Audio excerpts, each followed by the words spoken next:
পাবলিকের পকেট কাটতেছেন জেনে বুঝে কেন? স্যার এটা আসলে সব মিলে একটা সিন্ডিকেট হয়ে গেছে স্যার। কে করছে সিন্ডিকেট?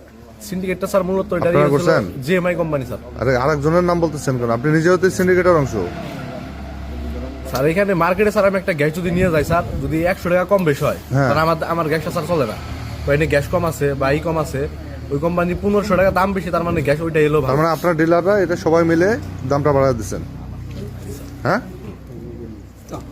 আর আপনারা কোনো ধরনের মেমো দিচ্ছেন না? না না, কোনো ধরনের মেমো দেওয়া হয়নি স্যার। দেওয়া হচ্ছে না? তাহলে আপনারা এই যে অনিয়মগুলো করতেছেন, কটা কোম্পানি আছে আপনাদের? 4টা। 4টা। এখন কতগুলো গ্যাস আছে আপনার এখানে মোট? এখানে 600-র মতো হবে। 600-র মতো? 600 পার হবো না, মানে 600-র মতো। 600-র মতো হবে।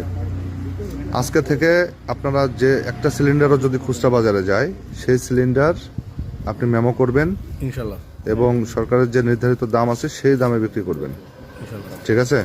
যদি এরপরে অনিয়ম হয় তাহলে ডিপো আপনার স্থায়ীভাবে বন্ধ হয়ে যাবে, কিন্তু আপনার এই ডিলারশিপ। ইনশাল্লাহ স্যার, অবশ্যই চেষ্টা করব। আমার কথা কি বুঝতে পেরেছেন?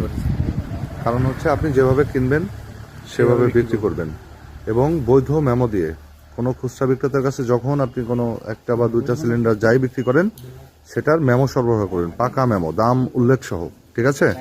এর যদি কোনো ধরনের ব্যত্যয় ঘটে তাহলে কিন্তু আপনাদের এই যে ডিলার্স পয়েন্ট, এটা কিন্তু আমরা সিলগালা করে দেবো।